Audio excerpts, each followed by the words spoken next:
Welcome, everyone, to the review of Chapter 7. What we're going to do today is review everything we've learned on any type of variations, direct and inverse variations. We're going to go over what a direct variation is, the powers of direct variation, what an inverse variation is, the powers of the inverse variation, determine how to set up the variation model, and then we're going to finish off by actually using these variation models to solve problems with our graphing calculators. Okay, so let's get right to it. We're going to do review set 7a and 7b over the course of the next couple days. So first one, which graph indicates that y is directly proportional to x? All right, should have an answer right there. This is the first problem, and it's a very easy problem. No, yes, should be C. But why should it be C? Well, very simple. You need two things to have a directly proportional variation. Number one, the reason it is it's a straight line. In order to be direct proportional, not proportional, but to a power, but directly proportional has to be a straight line. And the number one thing, all right, that direct variation is to pass through the origin. So you have to pass through the origin. Any type of variation, even if you raise it to a power, has to pass through the origin, but with direct proportion, you have to also be a straight line. Okay. Number two, suppose A is directly proportional to T. What happens when, state what happens to A when T is multiplied by 4, and B when A is increased by 5%. Okay. Good? Another simple problem.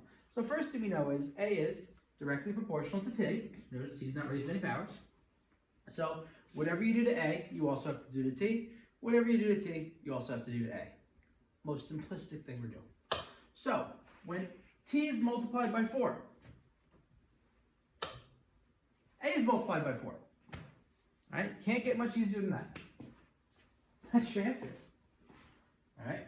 But that's what happens to T when A is increased by 5%? Now, when you increase something by 5%, remember, you start at 100%. When you add 5%, then you're at 105%. 105% as a decimal is 1.05. So A is multiplied by 1.05. So therefore, T is multiplied by 1.05.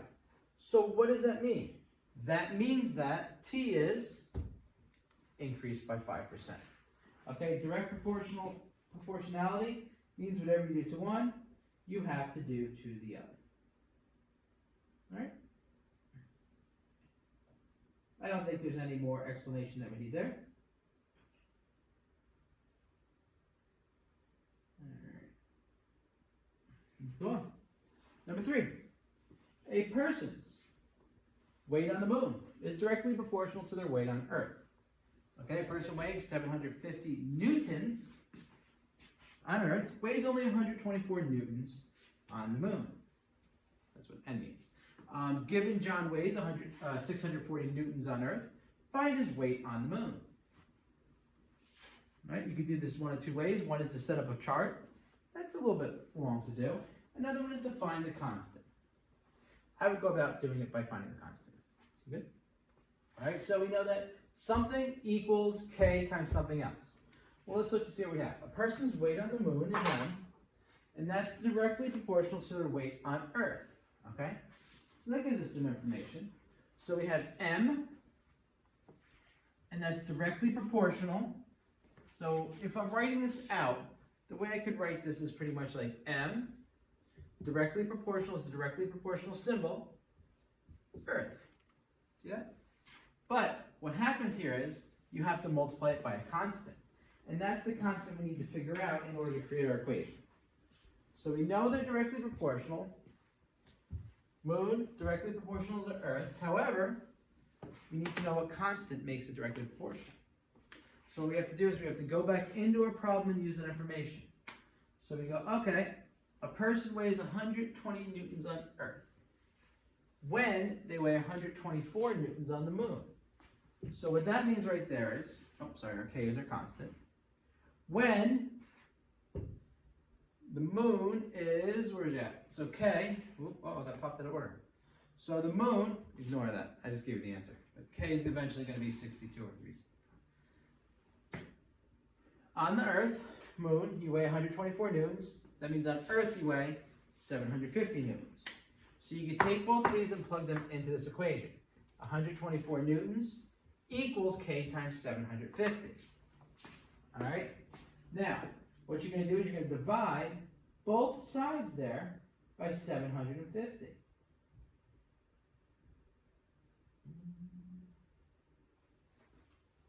And you get K equals 124 over 750.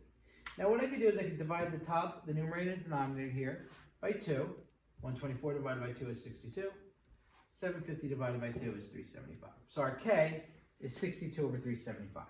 And you may go, well, how does that help me? Well, I can use this K now to write this actual equation. So I can say, so, M equals, instead of KE, M equals 62 over 375. All right, makes it a little bit easier to do. Right? So you may say, well, wait, I don't get it. Well, now watch how this works. John weighs 640 newtons on Earth. So I can take that and plug it in there. Since he weighs 640 newtons on Earth, the mass on the moon is 62 over 375 times 640, and that gives you 106 newtons. Now, here's the million-dollar question students always ask me.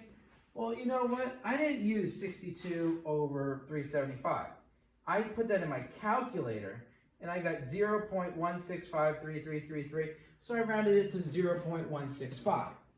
Well, if you do that, your answer, 0.165 times 640, it's similar. It'll be 105.6 newtons, which, close, but it's not exact.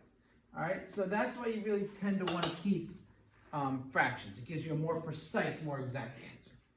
All right, would you be wrong on the other one? Technically, no, but it's better to do it the other way. So pretty much what this does is it tells us that if John weighs 640 newtons on Earth, then John also weighs 106 newtons on the moon. All right? Pretty simple. Next one. State whether the two variables are directly proportional, okay? And then determine what its proportionality constant actually is. Okay? So state which two variables. So this is like, which one? This is like one of the first ones we did in 7.B. I remember doing this. So to find the proportionality constant, you guys should have already done this. What you should do is you should determine what the number is. It's not a power. 5. Okay, 5 is your constant, right? So the things that are directly proportional are the two letters. Y is directly proportional to x squared. Our K equals 5. All right, that's pretty easy. If you want, you can do something like in B, and you can pull out the 2/3. You don't have to do it. I always like to do that, though, because then it makes me see that the 2/3 is definitely my K. P is directly proportional to n to the 4th power, and our K is 2/3. C, V is directly proportional to a cubed. All right, and our K is square root of 5 over 4. These questions, extremely easy, should give you no trouble at all. Makes you say, well, so I just heard that. Someone said, one of the hard questions come. Next is a little more difficult. Now, y is directly proportional to x cubed when x is greater than 0. Okay, because if you make x less than 0, when you start cubing negative numbers, it messes some things up. All right? So what do we have to do? The model containing x and y. All right, if you have a model containing x and y, what you're going to do is what? Set it up. When x equals 8, y equals 30. So what does that mean?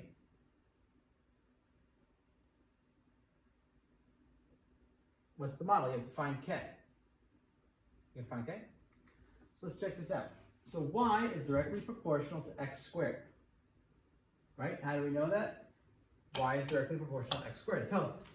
So y equals whatever k is times x squared. Now we could find out what k is because we know when x is 8, y is 30, and we can just substitute them right in. All right, we can just take our 8, plug it in for x squared, take our 30, and plug it in for y. Because k is a constant. That's why we can do this stuff. So what you're going to do is 30 equals k times 8 squared. So when x is 8 and y is 30, right? 30 equals k times 8 squared. 8 squared is 8 times 8 is 64. 30 equals 64k. 30 divided by 64 is what k equals. Now, like I said before, can you put this as a decimal? You can, but your answer will not be as accurate. 30 divided by 64 is about 0.6469. But I would just reduce this. You can divide the top and bottom, the numerator and denominator, both by 2, and make that 15 over 32. Much better to keep a fraction answer as opposed to a decimal answer. So now that you got your k, y equals, okay, so we don't need this anymore. So now what you're going to do is you're going to take your k, and the k goes in for the y. So y equals 15 over 32 x squared. Right? Pretty simple, right? So B, find y when x equals 4. All right, let's check it out. We're going to use our equation now to solve both of these. Go. All right, you should be done. Find y when x equals 4. You're plugging in 4 right there. Y equals 15 over 32 times 4 squared. 15 over 32 times 16. So you get 15 over 2. Okay? Because 16 over 32 is 1/2. 15 over 2 or 7.5. Okay. Got it? Find x when y equals 150. 150 equals 15 over 32 times x. So what you're going to do here, both sides you're going to multiply by the reciprocal, which is 32 over 15. 32 over 15. 32 times 150 divided by 15. I didn't need to write that. I had it already written. It is 320. This cancels out. Square root of 320 gives you, and this is only when x is bigger than 0. When x is less than 0, you can't do this.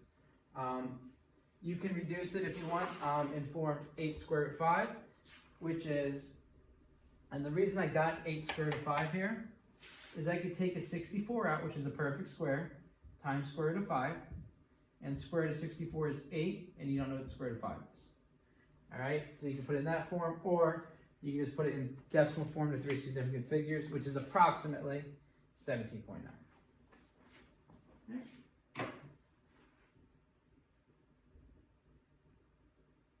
Any questions with that? I think that one's pretty simple. It shouldn't really give me any trouble. All right.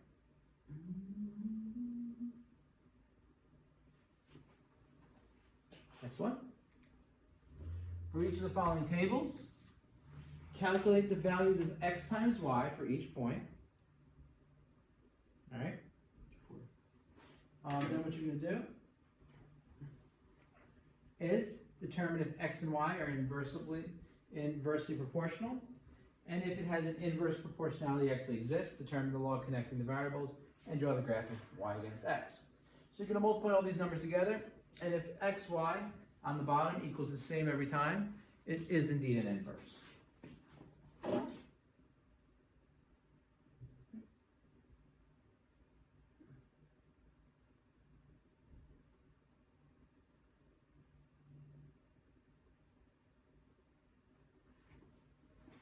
Yep. 2 times 20 is 40. 4 times 10 is 40. 5 times 8 is 40. 8 times 5 is 40. Pretty impressive, right? X times y is 40 for each point. Okay, so that's pretty good. So what does that mean? It means two things. One, they're inversely proportional, and it also means that y equals k over x, and your k is 40. So you were able to create your equation based on a couple problems right here. There you go. We're going to graph it just for fun. 220, 410, 58, 85 creates a part of a hyperbola which has both your x and y axes as the asymptotes, which pretty much sets up a directly inverse proportion.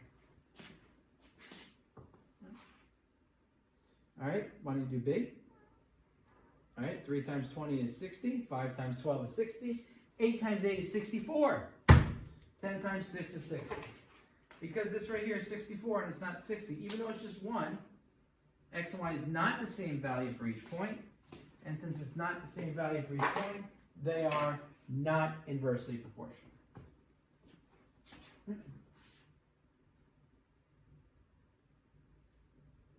We're actually going pretty good with this. We're at slide 8 of 32. Well, I've got a quarter of the way through. All right. Problem 7. The frequency of a light wave, all right, is inversely proportional. So it tells you it's inversely proportional to the wavelength. Light waves that are seen as orange have a wavelength of 600 nanometers and a frequency of 500 terahertz. Light waves that are seen as blue have a wavelength of 480 nanometers, and we want to know what the frequency of this blue light wave is. So what we can do is we can, once again, we know they're inversely related. We could solve and find out what k equals, and after we find out what k equals, we could use that equation to find out what the frequency is based on this wavelength. Okay, you can do it for any wavelength, but we just need it for the blue. All right, you got it set up. So let's see how you do it. We know that the frequency f is inversely proportional to the wavelength. How do we know that? Because it says it. So f equals the wavelength is your denominator and your k is your numerator. Okay, anytime you have an inverse proportion, it's y equals x over k. K over x. Okay, because f times the wavelength equals your k. Remember, you have to multiply the two, and they equal your k every single time. That's how inverse proportions work. So, we're going to find out what k is, and we're going to use information from here. So the first thing we know is we know that k is our constant. All right, so orange has a wavelength of 600 and a frequency of 500. All right, so that means that wavelength, the f equals 500 terahertz, and the wavelength equals 600 nanometers. Nanometers is a meter times 10 to the negative 9, in case you don't know. Plug it in our equation. 500 equals k times 600. In order to solve this problem, what you want to do is you want to solve for k. So you're going to multiply both sides here by 600. When you do that, 500 times 600 is 30. 1, 2, 3, 4 with 4 zeros. 600 times 500 is 300,000. So now we've got our k. So since we have our k, what we can do now is we can use our k and put it back into our equation. F equals 300,000 over 480. Oh, sorry, over pi. Why did I throw that there? I jumped the gun. It should just say over wavelength. I should just say that. So that's our actual formula right there. So when the constant is 480, I already plugged it in. Your frequency is 300,000 divided by 480. Okay, because once again, our formula should have been F equals 300,000 over the wavelength. And since our wavelength is 480, we plug the wavelength 480 into there.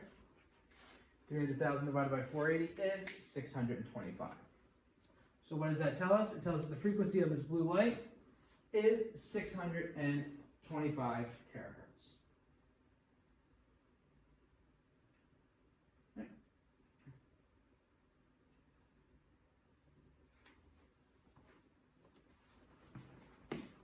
Problem number 8.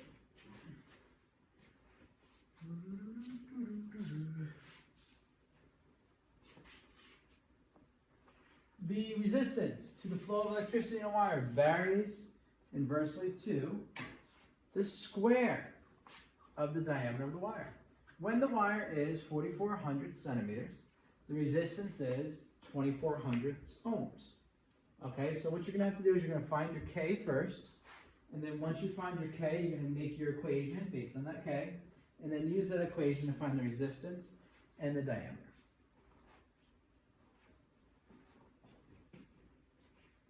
All right.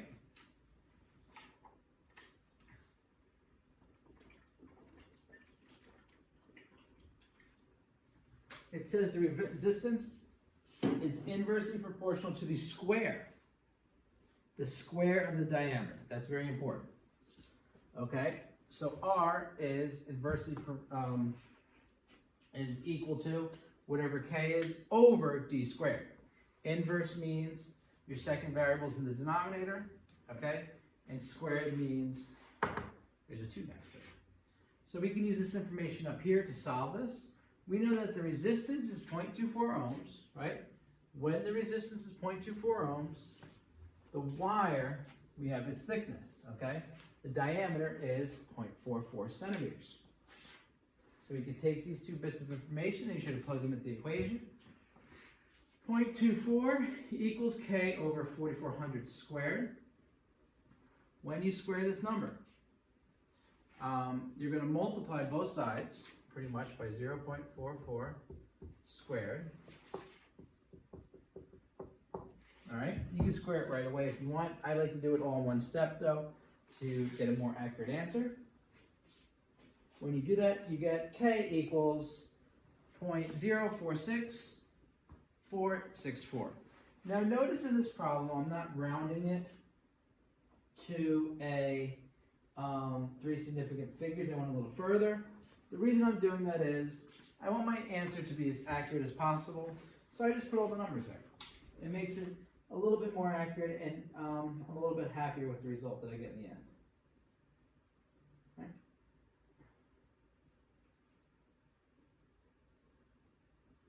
Okay. You're going to use that equation. The resistance when the diameter is 0.3 of a centimeter.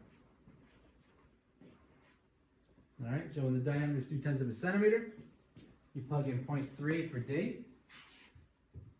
All that over, D is 0.3. 0.0464 divided by 0.3 squared. 0.3 squared is 0.09. And your answer is, now I'm going to 3 significant figures with my final answer, 516 thousandths ohms. Okay. What's the diameter when the resistance is 0.45 ohms? So we're looking for diameter. We know that R is 0.45. So 0.45 equals 0.0464 over D squared. So I multiply both sides by D squared. All right, and I divide by 0.45 and I get diameter equals 0.321. Now, in case you're wondering how this happens, I kind of like to do a cross multiplication. I multiply both sides by D squared and then I divide both sides by 0.45. So I use this to get that.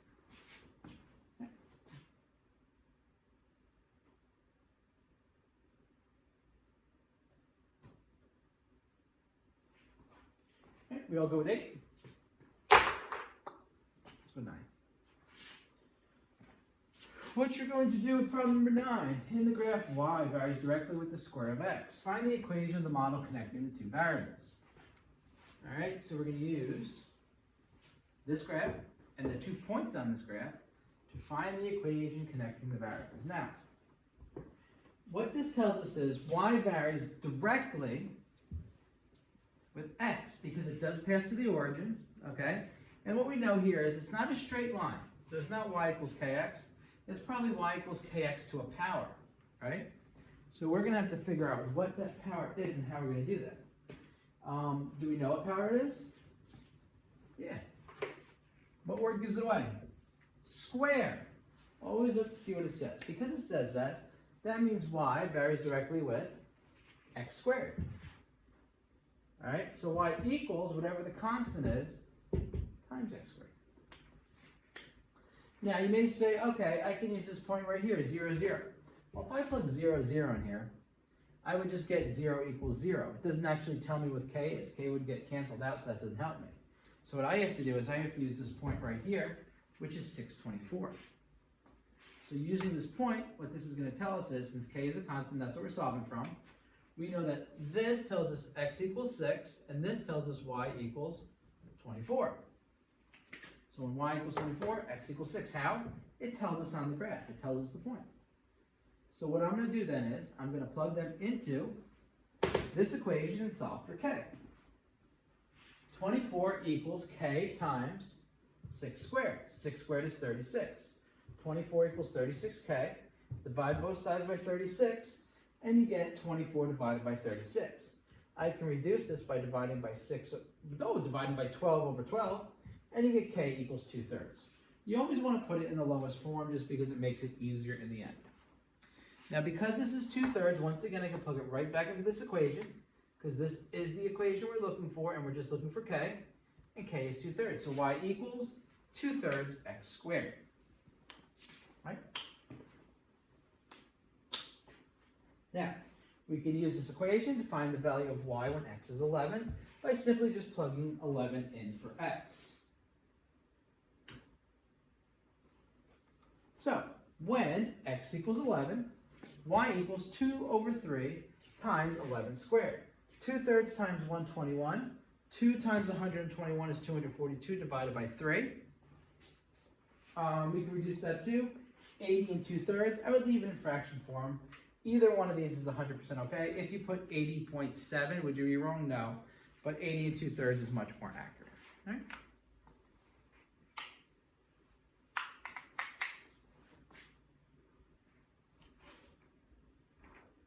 Doing good, doing good, doing good.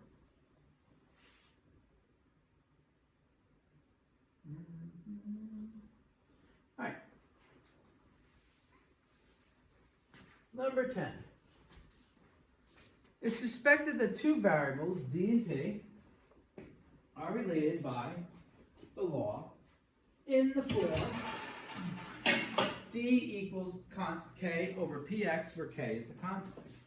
Okay, an experiment was conducted, and what it found was that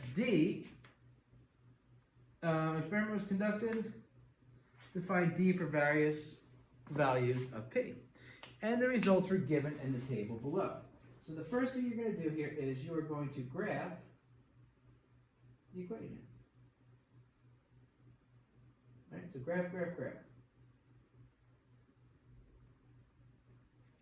All right, you should have graphed 1.5, 40, 2, 22.2, 2.5, 14.5, 3, 10, and 4, 5.625.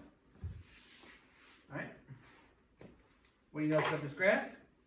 Up, look at it. Doesn't pass to the origin, but it does use both of these as asymptotes, and it is part of a hyperbola. Therefore, we know it's definitely an inverse. We also know it's an inverse because of d over kp squared, and we know it's an inverse to a power. That's pretty cool. What features of the graph suggest that it may be an appropriate model for the data? Points appear to lie in the curve, which is asymptomatic to both axes. What that means is both of these axes are asymptotes. So we expect to see d is directly proportional to 1 over p squared. There we go. Are we done yet? No, of course we're not done yet. We're going to finish this problem. Now we're going to use that data. Determine the value of k. Now since we said d was d is directly proportional to 1 over p squared, right? Well, d then equals, following, then equals k over p squared. So what that means is k equals d p squared, or p squared d, hypothetically. So what we're going to be able to find out is this indeed true?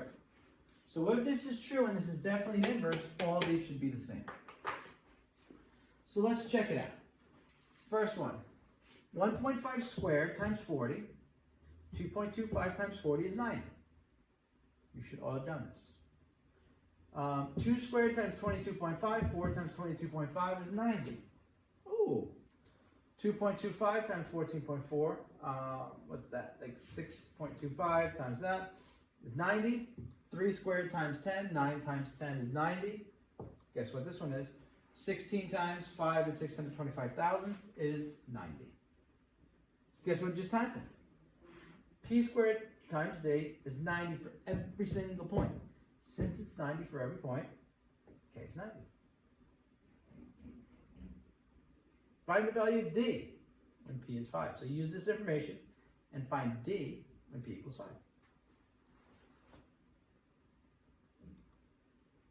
D equals K over P squared. We said that before, right?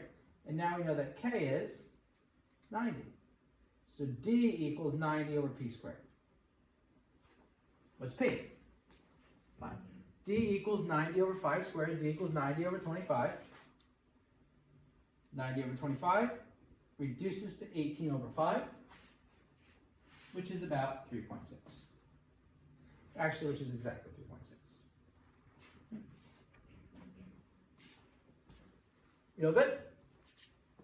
Pretty easy, right? If I wanted to find the value of D when P was 10, I would just put 10 under here. I could do it for any value. 2 more for review set A. How long are we out here? 32. This is be an hour and a half. Good. For each data set, obtain a power model which best fits the data. Remember power models? So first thing you're going to do is create your power model. When you create your power model, it's going to be very important to do a couple things. One, I'm going to do this for you. Grab a calculator. Okay, after you grab a calculator, what you're going to do is you're going to hit stat, the stat button. You're going to go over to edit and press enter. Make sure your lists are cleared. You're going to enter your x values 2, 4, 5, 7. Okay, press to the right. Enter your y values 12, 96, 188, 514. All right, you're going to hit for the power model stat. You hit to the right. Go to calculate. The power model is under A. So you go down past 9, 10A. Power regression. Hit enter. Make sure L1 and L2 are your 2 lists. Calculate. Now when you calculate, you know a couple things. 1, R is 0.999999, very close to 1, which is excellent. And I'm going to put this on the board in a second. B is 3.000, very close to 3, awesome. A is 1.50, that's going to be our constant in front. And our power is 3. So what exactly does that mean? Look at that, it auto-focused for me. What that means is we have our numbers here. Correlation coefficient R is very close to 1. Excellent fit, as I said before, with my little calculator. All right, the power is very close to 3. Because it's positive, it's a direct variation. All right. It is reasonable to conclude that a direct proportional, y is directly proportional to x to the third. If this was negative, it would be 1 over x to the third. So we have our equation. We're going to use our a, which is 1.50. Y equals 1.50 x cubed. That's it. All right. Do the second one. All right, right. Oh, I got my calculator. I'm going to hit the second button. I'm going to go to memory. I'm going to go down to 4. Clear all my lists. Good. Enter. They're all cleared. Back to stat. Back to edit. Let's type in some stuff. Make sure I'm on L1 first. 0.9, 1.4, 2.2, 2.5. All right, got my numbers in there. Press to the right. 762, 130, 21.3, 12.8, All good, right? All right, let's go. Stat. Press to the right, go to calc, down to A, which is after 0. Power regulation. Enter, enter, enter, enter, enter. Bam. R is very close to 1, which is an excellent fit. B is -4. So my power is very close to -4, which is awesome. That is going to be inversely proportional because it's negative. And A is about 500. So that's going to be the constant out front. And let's go check this out to see if I am right. Or to see if I messed up this whole thing. So when I do this, there's my graph. Oh, it's got the same numbers. R, not R squared, is very close to -1. That just means it's decreasing. Excellent fit. Negative or positive 1, as long as it's close to the 1, it is good. Power is very close to -4, so that means that it is inversely proportional to x to the -4th, or directly proportional to 1 over x to the 4th. Okay, since it's inversely proportional to x to the 4th, that means it is directly proportional to 1 over x to the 4th. Our model is 500, x to the -4, or 500 over x to the 4th. Right? Boom, boom. Awesome.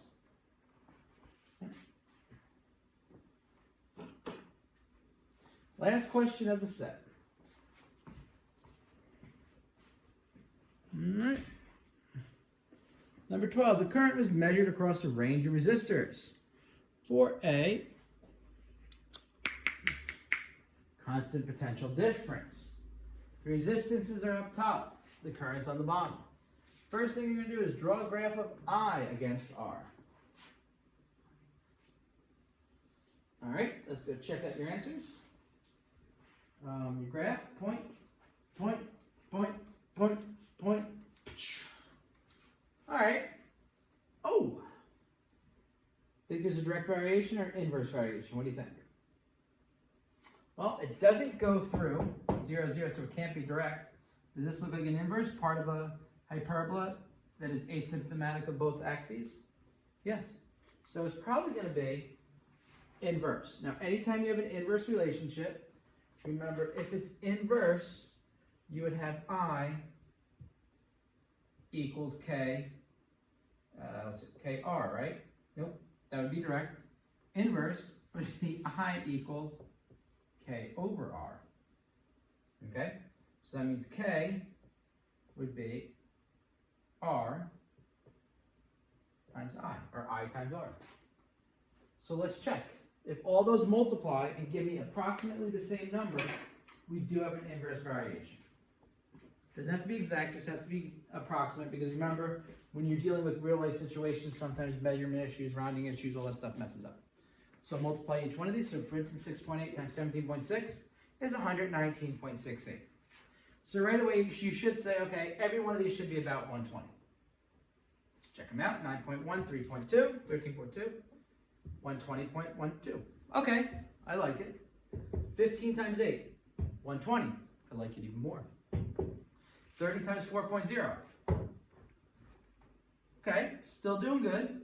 68 times 1.676, 19.68. Is that acceptable? I think so. 100 times 1.2, 120. All right, so I'm pretty happy with all these answers right here. So I'm going to go with, yes, it is an inverse variation. All right, what is R times I? It's approximately, as I said before, approximately 120 for each point. And then, as I said before, based on this graph, the points do appear to be asymptomatic for both axes.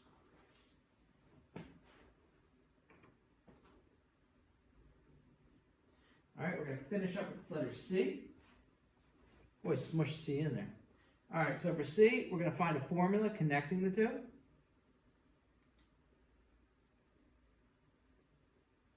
Oh, no, I gave you C and D. I gave you space for that. All right, so for C and D, obtain the variation model which best fits the data.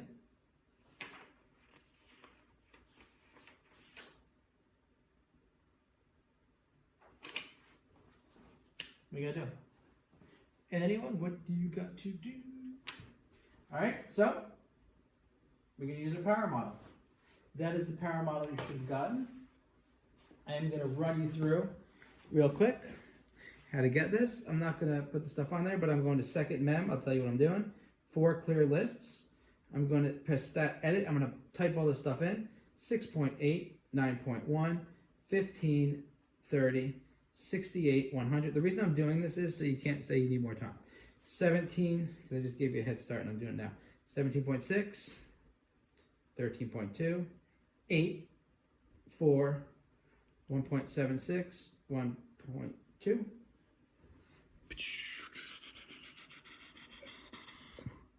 Boom. Where you at? Get in there. Give me some good zoom. There we go. That's what you guys should have on your lists. You're going to hit Stat, Calc, down to letter A. Enter, enter, enter, enter, enter. And, okay, let's look. I'm going to read this out for you first. R is negative 0.999999, so about -1, which is an excellent fit. B is -1, that is awesome.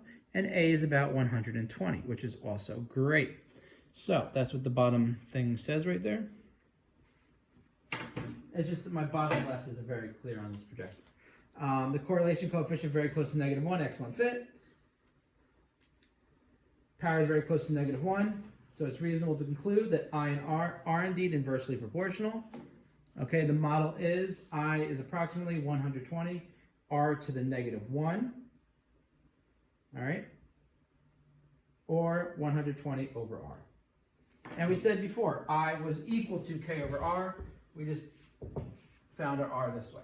So by obtaining this model right here, we notice that we're very close to the one that we obtained the other way as well. Okay. Estimate the current for 250 ohm resistor. All right, current, so we're estimating current. Well, we're going to estimate the current. We know the resistance, so we're going to plug in R. We know that R is 250. 120 divided by 250 is approximately 12 over 25, or 0.48 amperes. Okay. Guess what? We're done. All done. Pretty easy, right? It's another review set. The current is passing through 250 ohm resistance was about 0.48 amperes. Boom. Ready for review set B? That was review set A. Now we're going back to number 1 with review set B. All right, how are we feeling so far, right? I'm feeling good. All right, so we're going to start again. Redo. Consider the table of values. Draw the graph.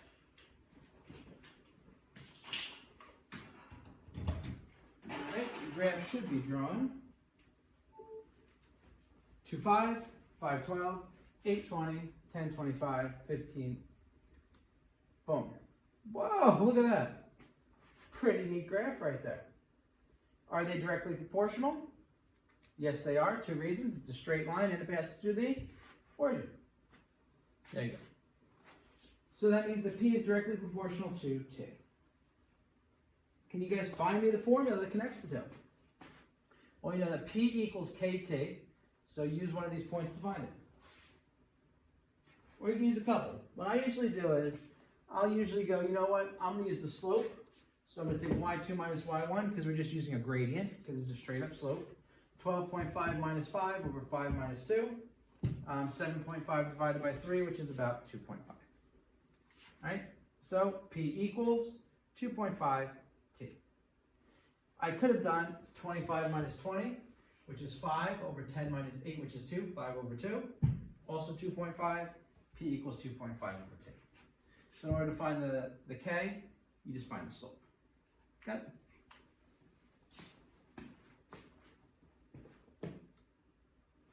Problem number 2. The force on a length of wire in a constant magnetic field is directly proportional to the current flowing through the wire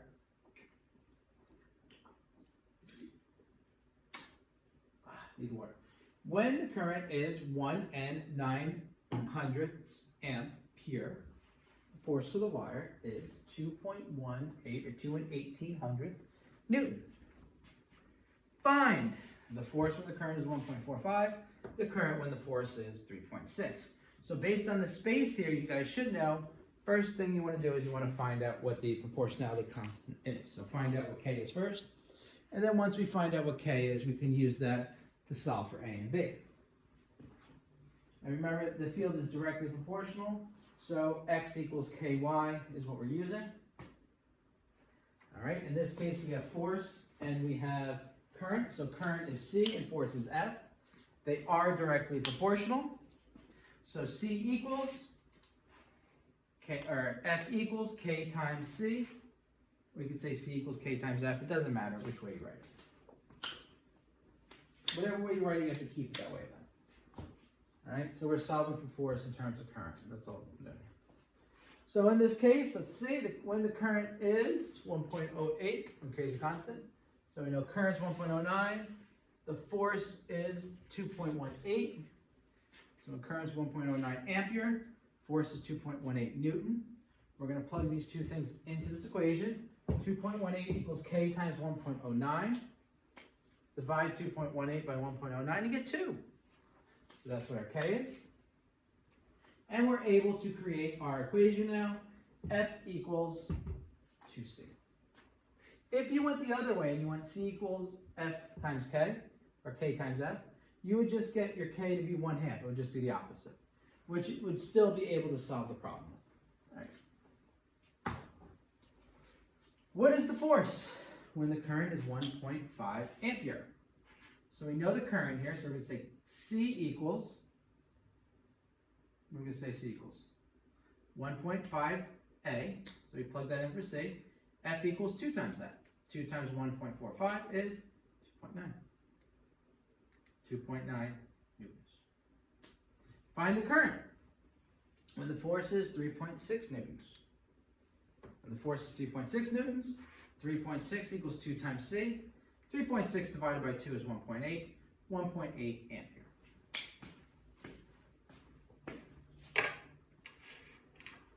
One and two.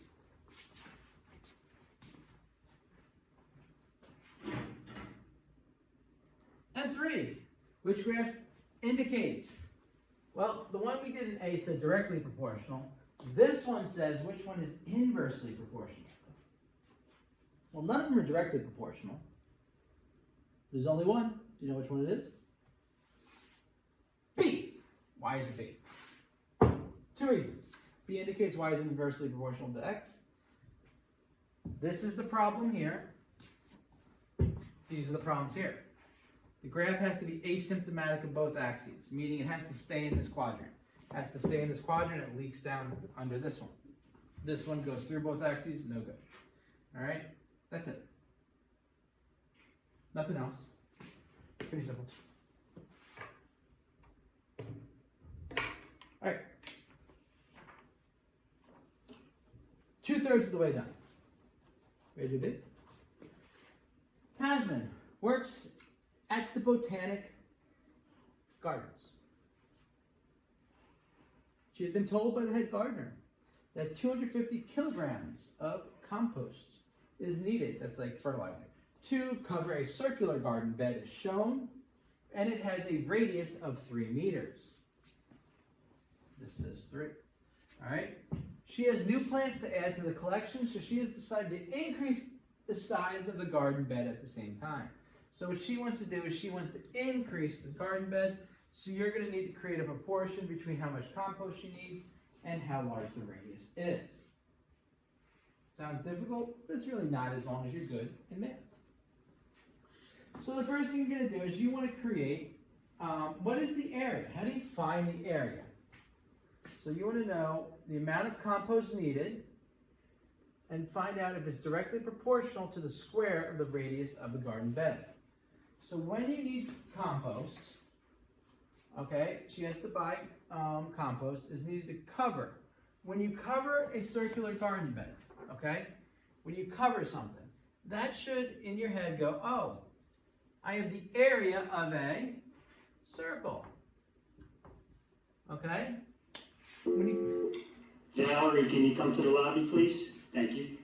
So, the area of the garden bed is a circle.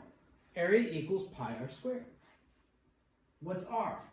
R is your radius, okay? So our current radius here is 3, but she wants to make this garden bed larger, all right? So that's going to make our radius larger. That's a pretty good circle, isn't it? I'm pretty impressed with myself. All right, so it says, explain why the amount of compost needed is directly proportional to the square of the radius. So square of the radius, oh, interesting. And the amount of compost needed, we said was what? Area. So we're going to need to have area is directly proportional to pi r squared. But I don't see the word pi in here, so how do we change this? What do we know? We know that the amount of compost is directly proportional to A, right? That's true. So how much compost you need depends on what your area is, right? What I'm saying. So since that's true, what is this? What is this pi? That is our what?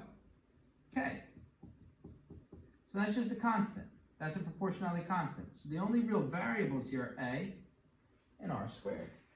So because of that, the amount of compost is therefore directly proportional to the square of the radius.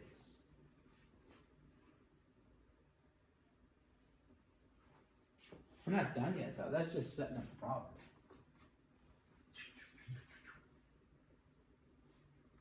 Now, that being said, still like my circle here. First one, how much extra compost will she need if she makes the garden, the radius of the garden, 15% larger? Okay? Remember, C is going to be the amount of compost used. I'm going to make C's compost used, which equals A. C is directly proportional to A, so C and A are interchangeable. And we said that is directly proportional to r squared, right? So what am I doing? So we know that C is directly proportional to r squared, and that's because A is directly proportional to r squared, and C is directly proportional to A. So these two things give you that. All right? I wonder if you can see that. Can you even see that? I can kind of see it. All right, so when you increase something by 15%, what do you multiply r by? You should already solve this. That means you're multiplying r by 115%, which is 1.15. Okay, the reason I get to 1.15 is increase by 15% means 115% of the original amount. Divided by 10, or divided by 100 is 1.15. So if I multiply r by 1.15, C is directly proportional to r squared, so I have to multiply r squared by 1.15 squared. Because r squared is multiplied by 1.15, so is C. That means C is multiplied by 1.3225. Okay? Because C and r squared are both multiplied by the same thing. Got it? Now, since C is multiplied by that much, because C is directly proportional from r squared, because of what we did in problem A, right? C is therefore increased by, well, this is what? This would be 132.25%, right? So how much am I increasing this by? Well, you had 100%, and then you're adding this much to it, so you're increasing it by 32.25%. All right? What was the original amount of compost she had? Look back in the first problem. It said she has been told by the head gardener that 250 kilograms of compost is needed. So the compost that she originally had was 250 kilograms. So if she was going to increase this distance by 15%, increase the radius by 15%, all right, she needs 250 times 32.25%. And when you write this a decimal, you divide by 100 again. 0.3223. Notice I'm going a little more accurate in 3 significant figures. Multiply the two, she would need 80 and 5/8 kilograms of extra compost, or 80.625 kilograms of extra compost, or composite. Right?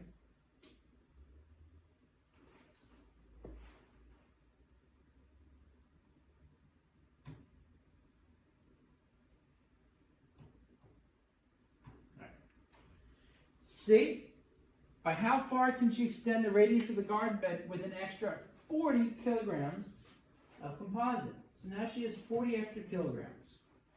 So when she has 40 extra kilograms, we're going to find out what percent extra she has. So if I'm going to increase C by 40 kilograms, what percent am I increasing C by? Well, I originally had 250, right? So you just use math. 250 plus 40 divided by 250. 290 divided by 250, or 29 divided by 25. Okay? That's what you're multiplying it by. Got it? If you were going to turn that into a decimal, I don't know what it is off the top of my head. I like fractions. That'd be about 1.16. So you're increasing it by about 16%.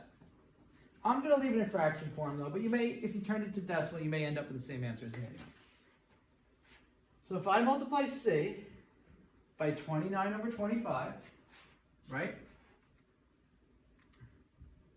That means R squared is also multiplied by 29 over 25, right? Because whatever you multiply C by, you multiply R squared by. So how do I find out R? I take the square root of that. So that means, because C is directly proportional from R squared, on the first part. So therefore I take the square root of 29 over 25, which is the square root of 29 divided by 5, and that's approximately 1.0770. Alright, and that's only if R is greater than 0. So what does that tell us? It tells us one thing. Our original percentage, this right here, that's our 100%, that one. And this is what we're increasing it by, 0.0770. Multiply that by 100 and it gives you the percentage. And that's about 7.70%. And that's why I went this far, just so I end up with 3 significant figures. Alright? If the original radius was 3 meters, and I'm going to increase it by 7.7%, I'm going to multiply it by that number. So you can extend the radius by, so you don't really need to do this, 3 times 1.077. That goes a new radius, or you're just extending it by 3 times 0.0770, 0.21, wait, 0.231 meters. So about 23.1 centimeters.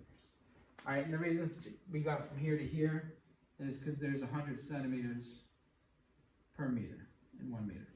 So I just took that, moved this over twice, and converted to centimeters. Sorry, it's been a long day of teaching. That problem took a lot out of me. Whew. All right. Hopefully you got it right. That's probably more difficult than anything you see. But it's always good to trick you.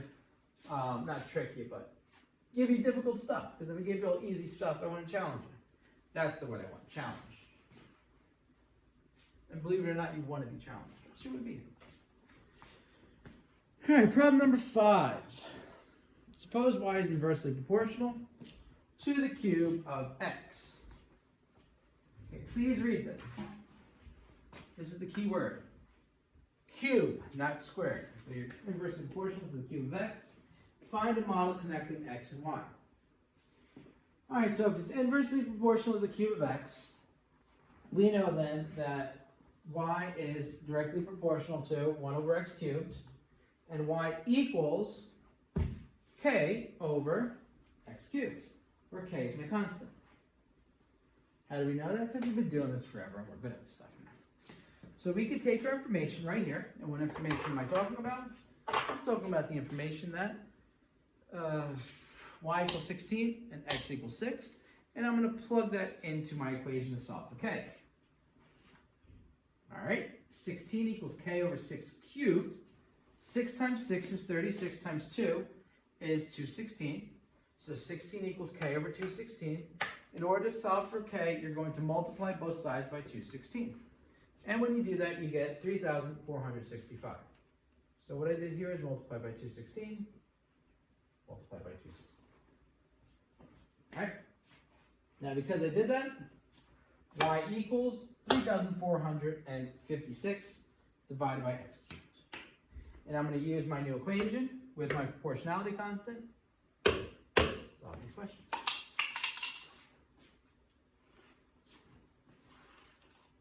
Alright. Solve for y when x is 4. 3,456 divided by 4 cubed. 4 cubed is 4 times 4 is 16 times 4 is 64. This divided by 64 is 54. Oh, that came out pretty good. Problem number 2. Negative 2 equals 3,456 divided by x cubed. You're going to multiply both sides here by x cubed, canceling this out, moving it over here. Divide both sides by negative 2. X cubed equals negative 1,728. Now, because this is raised to an odd power, you're allowed to have a negative there. You're going to find the cubed root of that, so it's the 3. You do the square root with the x button, and then you type in 1728. It's going to be negative 12.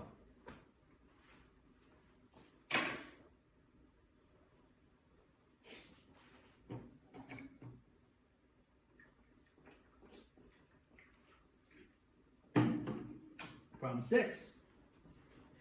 If 3 people can paint a grain silo in 18 days, how long will it take 8 people to paint the silo working at the same rate? That's weird. So, guess what? You're going to set up a proportionality constant, find out what k is, use your information to create an equation, and then you're going to plug in that 8 into the equation. Go. You didn't even know you could do this, did you? Alright. Number of workers n is inversely proportional to the number of days t. So the more workers you have, the less days it will take to paint the silo. That makes sense. It's not going up, more workers, more days. No. Less workers, less days. Alright. N equals k over t.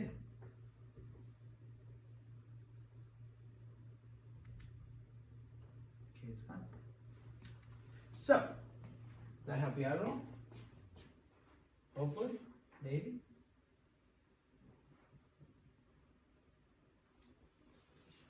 So when n is 3, 3 people, 18 days, t is 18. Okay. 3 equals k over 18, multiply both sides by 18, and k equals 54. K equals 54. Right? Good, k equals 54. Now you're going to replace your problem. N equals 54 over t.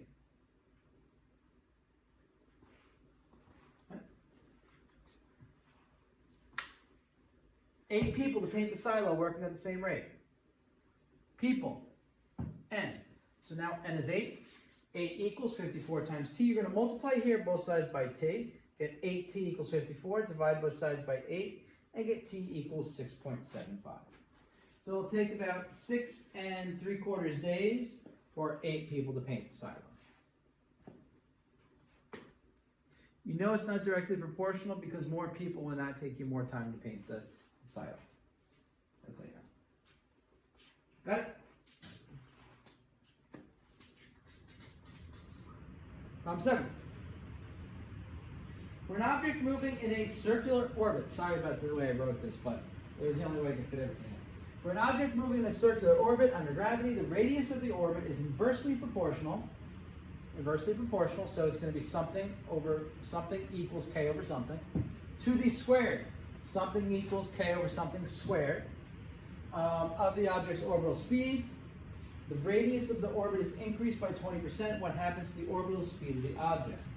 So the first thing we need to know, the radius r is inversely proportional to the square of the orbital speed s. That's what it says in here. So r equals, right, k over s squared. R is directly proportional to 1 over s squared. R equals k over s squared. Alright, now we don't even need to find k right now, because what we're going to do is we're going to use the words here to solve the problem. So R is directly proportional to 1 over S squared. That is going to be what we're going to use to solve this problem. Got it? Awesome. Oh, that color. Oh, perfect. Beautiful. Alright, so how do we do this? R is increased by 20%. How do we know? Radius increased by 20%. So when you increase something by 20%, 100% plus 20% is 120%. You're multiplying by 1.2. Okay? Because increasing by 20% means you have your 100% plus your 20% equals 120%. I really shouldn't have to put that. That's why it's written ugly and small. Okay, so R is multiplied by 1.2. So what we need to know is, if this is multiplied by 1.2, 1 over S squared is also multiplied by 1 over 2. Okay? So now we're going to have to figure out what S is multiplied by. So the first thing is, well, if I want to see what this is, okay, what's S squared multiplied by? If 1 over S squared is multiplied by 1.2, S squared is multiplied by the inverse of this, well, R is, I already said that, which is 1 divided by 1.2. Right, so if I flip this, I have to flip this, and technically this is over 1, so I just put 1 over 1.2. So now how do I find out what S is multiplied by? Well, you know what? I don't want a fraction with a decimal. So how do I get rid of this? I can multiply both these things by 10, right? 1 times 10 is 10 over 12, and I can reduce that to 5/6. All right, the reason I reduced it and did that is because I don't want fractions over fractions. Will it mess up your answer? Technically, no. Personally, I don't like it like that. So now to find S, I'm going to square root 5 over 6. Guess what? Square root of 5 over 6 is the same as the square root of 1 divided by 1.2. So you didn't need to do that, but like I said, I like to. That is approximately 0.9129. And that's only when S is greater than 0. So what this means is, S is 91.29% of the original amount. So is your amount going up or down? Down. So S is decreasing. 1 minus this is 0.0871. So S decreases by 0.0871, which is 8.71%. So the original speed is decreased by 8.71%. So when you increase the radius, you're decreasing the speed. And that makes sense because it is indeed inversely proportional. Okay.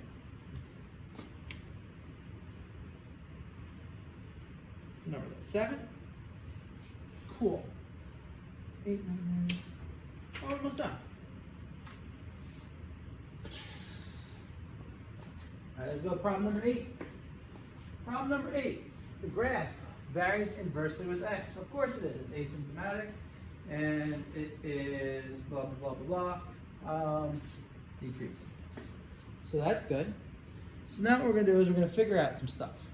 1, find the value of y when x is 0.1. When x is 0.1, where these 2, 4, 6, 8, 10, the value of y is going to be pretty high, right? So in order to find that out, what we're going to have to do is we're going to have to find, this is B, the equation for the variation model. Now we can use these 2 points to do this. And we can do that by figuring out what points are marked on the graph. All right, now, notice there's no numbers next to the point. So you have to figure out these points yourself. So let's do this. We're going to count over 2, 4. Okay, so it's 4, 2, 4, 6, 7. So we got 4, 7. Oh, the equation, we know y is inversely proportional to x. So y equals k over x, right? K is a constant. Sorry, I jumped ahead of myself. So at this point right here, we know we're going, let's see, over 4, up 7. So we got 4, 7 here. This one, 10, 12, 14 over. And up 2, so that should be 14, 2. What do you think? Think those are right? Points 4, 7, 14, 2. Marked on the graph. All right, left, right, up, down. Use these points. Which point do you want to use? You can use either point. It doesn't matter. The key is, I'm just going to use points 4, 7. we're going to take those points, we're going to plug them into this graph and solve for k. Alright? So using points 4, 7, you always have x, y, right? X is 4, y is 7. So y is 7, x is 4. 7 equals k over 4. Multiply both sides by 4, and k equals 28. Alright? Since k equals 28, y equals 28 over x. Alright? And what that tells you is if we want to check our answer, we can use 14.2, say use that one. So let's see, let's check our answer. Does 2 equal 28 divided by 14? Yeah, 2 equals 2. Answer 2.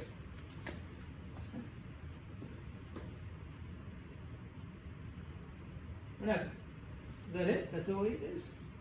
No, oh, we never found the value. Found in the value of y when x equals 0.1. Y equals 28 divided by 10. 280. Y equals 2. Pretty simple. Problem number 9. We got 9, 10, 11, and 12. 4 more left. This is a long day. Long day. Teaching, target instruction, and this, and then I got a match. Like a lot of stuff. Problem number 9. Kelly makes glass regular pyramids of height h centimeters with an equal edge length. She suspects that the volume of glass, V centimeters cubed, she uses is directly proportional to the power of h.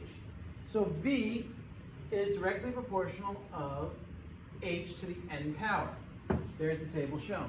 Why should we expect n to be 3?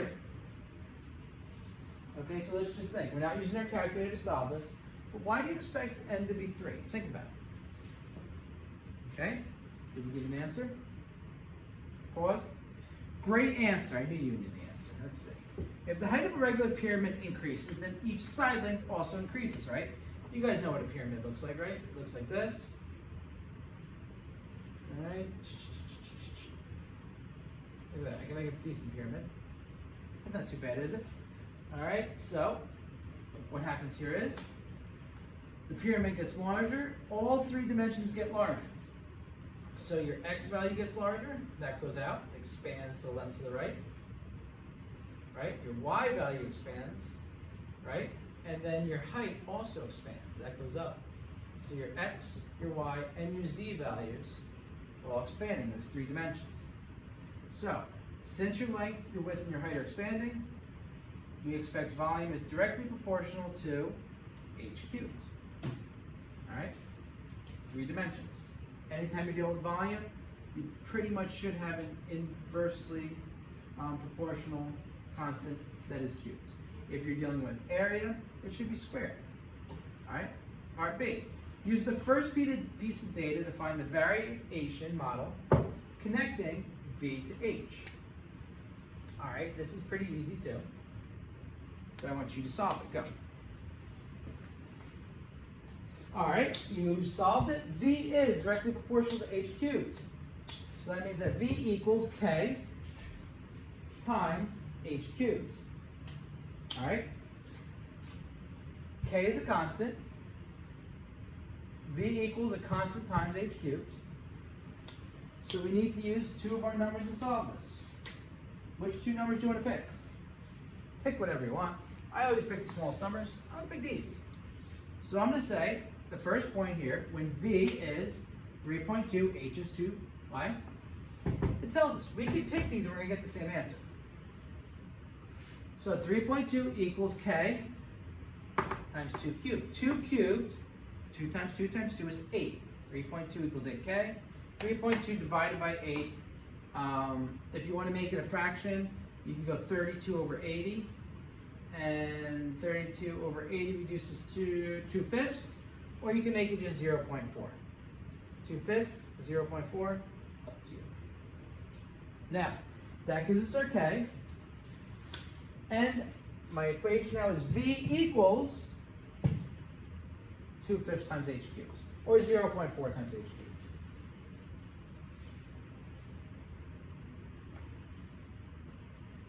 That's pretty good, right? And it said to use the first piece, the first point, the. Right, so now C, I want you to find out, use the data points in the other model to show that it's incorrect. So this model is incorrect. How do we know? It says it. So we're going to use our information here.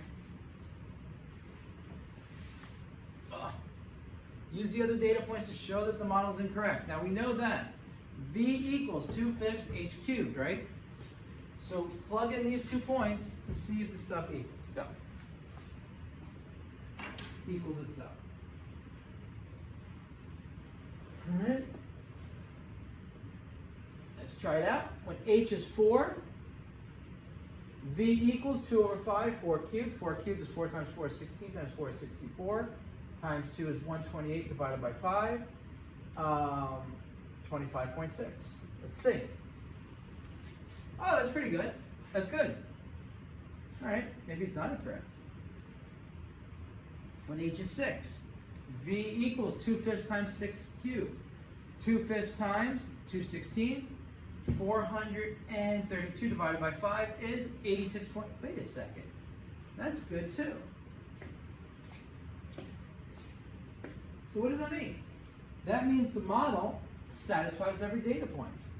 So is the model incorrect? No, to the contrary, the model is perfect.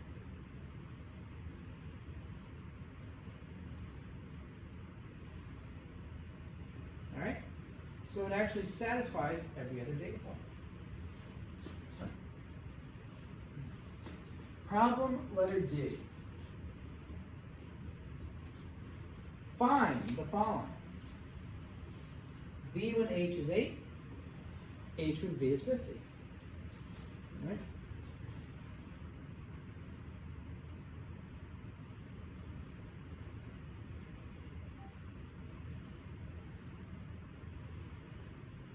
Should be almost done.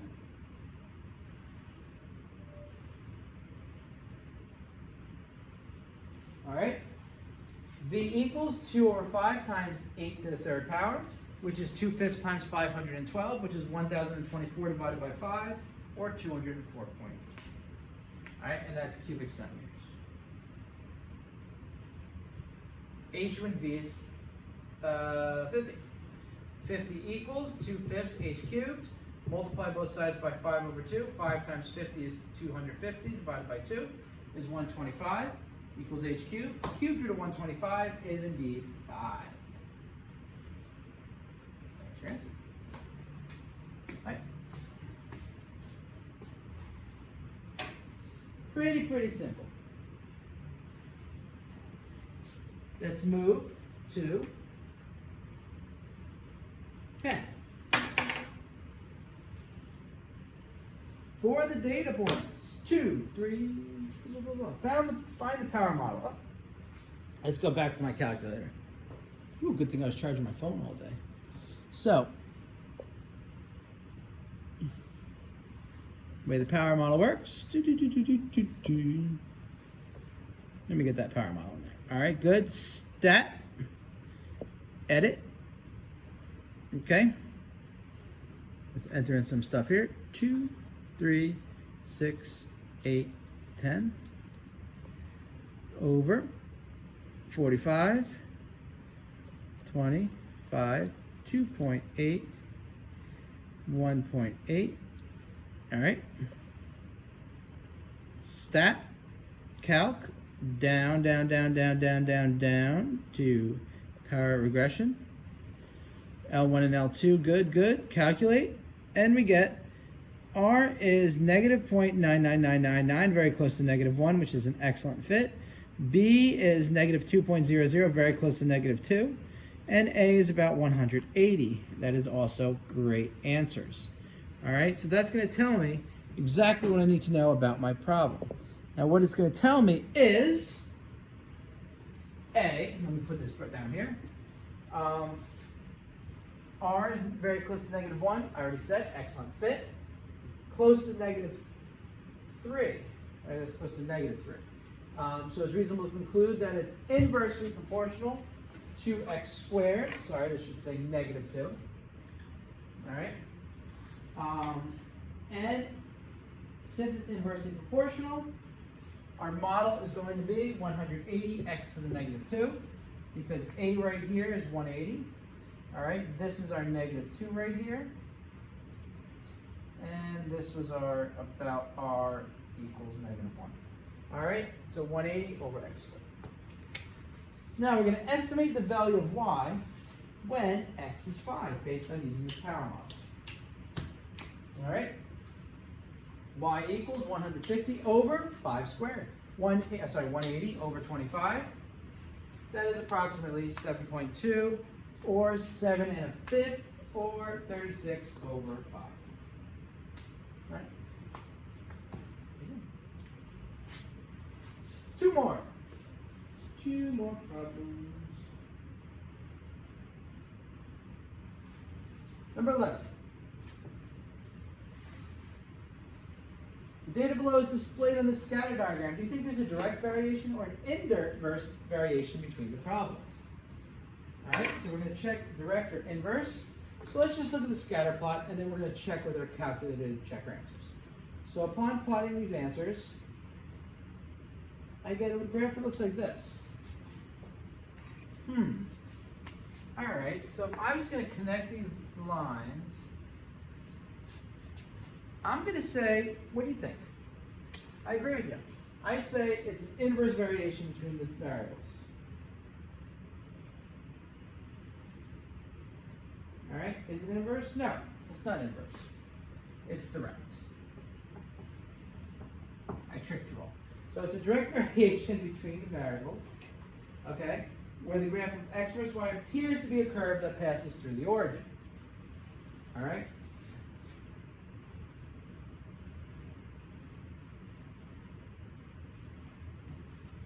Now let's obtain the variation model that best proves this. So as long as our exponent is positive, we are good. If our exponent is negative, we are bad. So type in your numbers into your calculator. First do second mem, clear all entries. I'm going to type them in, not leaving my hand up there. 2.5, 5, 7.5, 10, 12.5, boom, boom, boom. 4.7, 18.8, 21.2, 7.5. What you should get is that, okay? Stat, calc, down, power reg, enter, calculate. All right, let's see. R is approximately 1, which is really good. B is about 2, and that's a positive 2. Because it's positive 2, that's good. A is 0.753, so our answer is going to be y equals 0.753. X squared. All right, let's see if that is our answer.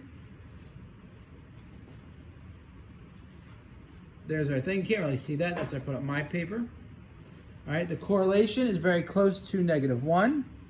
Like I said, no, it's not. It's close to 1. What's going on with the problems?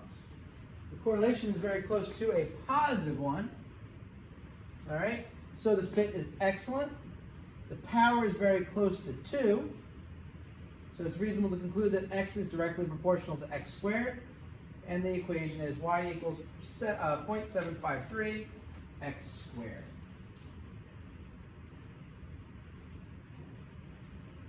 Man, I thought I'd check all these and have all these answers correct. All right? And that's it. Last problem. Woohoo! Problem number 12. We've got 3 parts, but we're pretty much done. Reviews always take the longest because it covers a lot of the material. Abbas wanted to test sound intensity of speakers in the local scale. He set an output to a constant power and took measurements at different distances. The results are given below. Okay?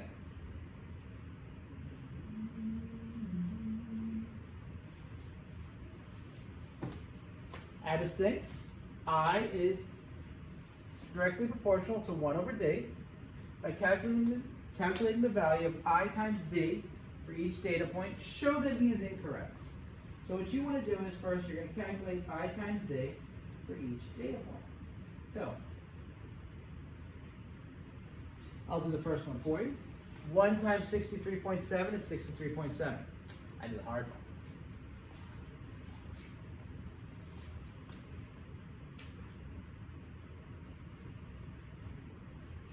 2 times, wow, 2 times, wait a second.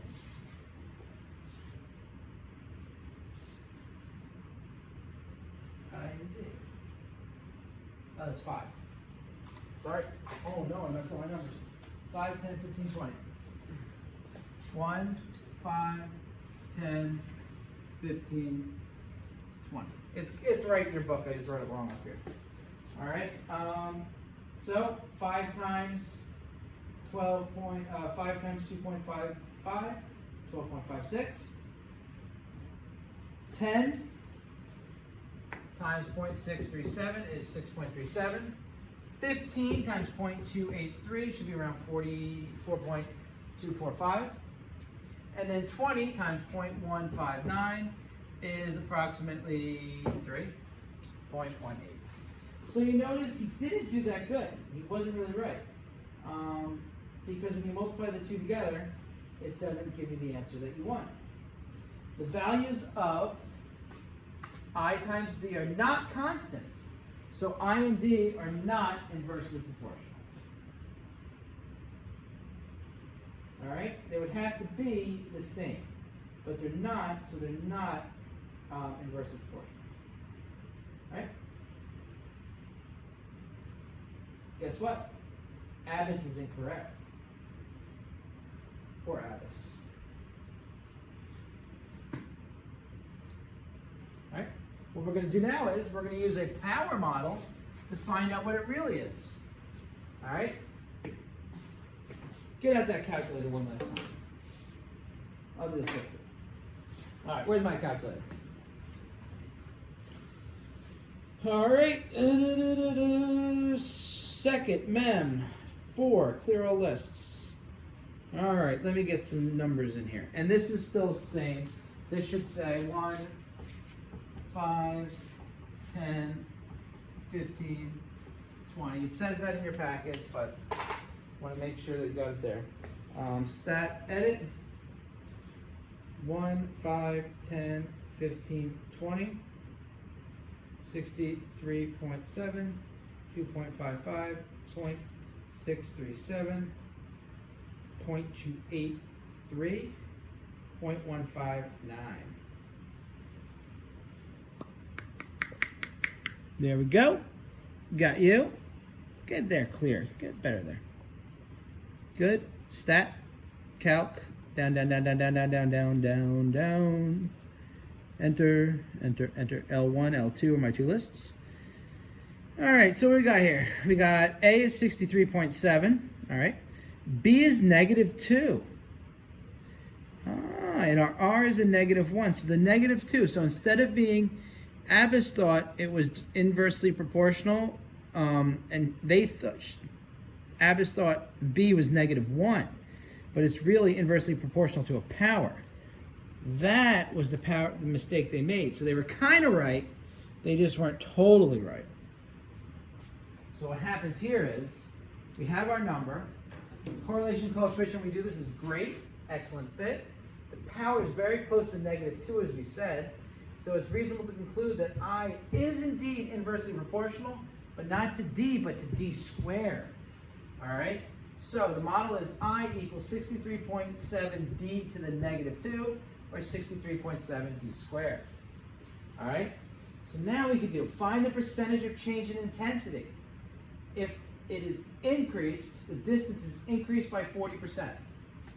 All right, so the last one, we'll put some things together. So when we increase the distance by 40%, what does that mean? That means, once again, you have 100%, and you're going to increase it by 40%.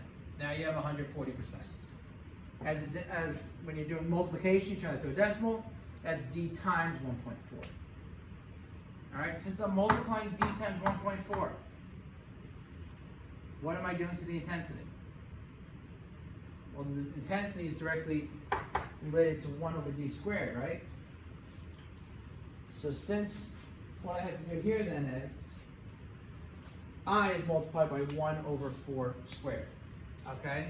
Because I, from here, I directly proportional to 1 over D squared, right? Right here, this is 1 over D squared. I, okay, that's where I get this from. Take this number, I square it, 1 divided by that. So I is multiplied by 1 divided by 1.4 squared is 0.510. So is that going to be increasing or decreasing? Decreasing, right? So how much does it decrease by? You're only at 51% of your original intensity. So what that means is I take 1 and I'm going to subtract this from it. And this just comes from B. That's where I got this from. I is decreased by about 49%. And the reason I got that is this is 51% of your original. So I do 100% minus 51%, and I get 49%. And I get 49%. Sorry, I tend to tail off at these. All right? How do we do with that, all right? Hopefully. All right. Guess what? That is the review. So what you have just done, hopefully, either on your own with me, or together, or a hybrid of both, is we completed the review. So now that the review is completed, we can go on, we can take this test and move on to chapter 8 next week. All right, I'm very proud of the way things are progressing, and we're moving through this pretty good, and we should be able to finish what we need to finish by the time next year comes around and you're ready to take your tests. So, congratulations on another chapter completed, and we're almost done for the year. Good job.